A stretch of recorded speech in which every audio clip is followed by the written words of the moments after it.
Ukraine has become the main flashpoint in Moscow's relations with the West, with Russian troops massed near its border and NATO's forces on standby in case Russia attacks its neighbor.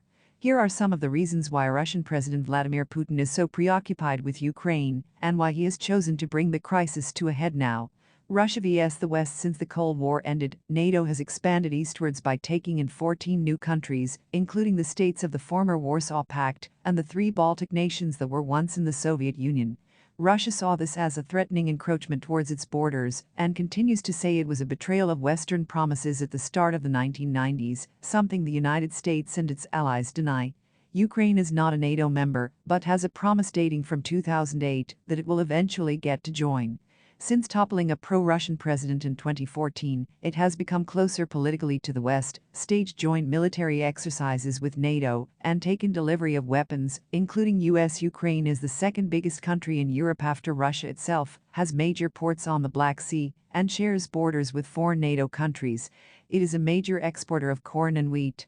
Europe depends on Russia for about 1/3 of its natural gas, providing leverage for Putin in any dispute with the West, and one of the main pipelines passes through Ukraine.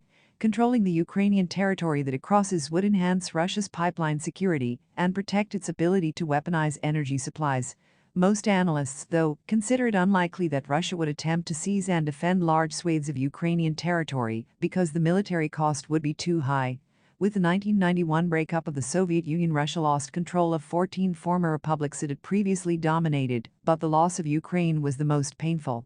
The two had been linked since the 9th century when Kiev became the capital of the ancient state of Rus. In 988, its ruler, Grand Prince Vladimir, introduced Orthodox Christianity. From 1654, Russia and Ukraine were united by treaty under the rule of the Russian Tsar. The two countries speak closely related languages and later formed, with Belarus, the Slav core of the Soviet Union. Many Russians feel a connection with Ukraine that they do not feel with other former Soviet republics in the Baltics, Caucasus and Central Asia. Putin alluded to this in a long essay in June 2021, in which he said Russians and Ukrainians were one people who shared a single historic and spiritual space, and that the emergence of a wall between them in recent years was tragic.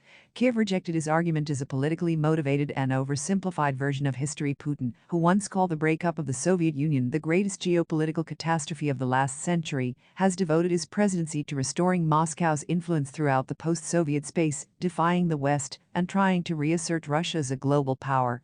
Keeping the world guessing about a possible invasion of Ukraine is consistent with those aims.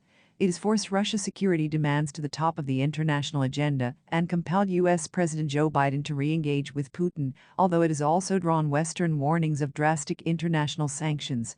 Putin's impassioned public statements on Ukraine suggest his actions are driven by personal conviction as well as politics. Events there have defined the lows and highs of his rule. Pro-Western revolutions in 2004 and 2014 dealt blows to Russian interests, but Putin presented the seizure of Crimea as a historic victory.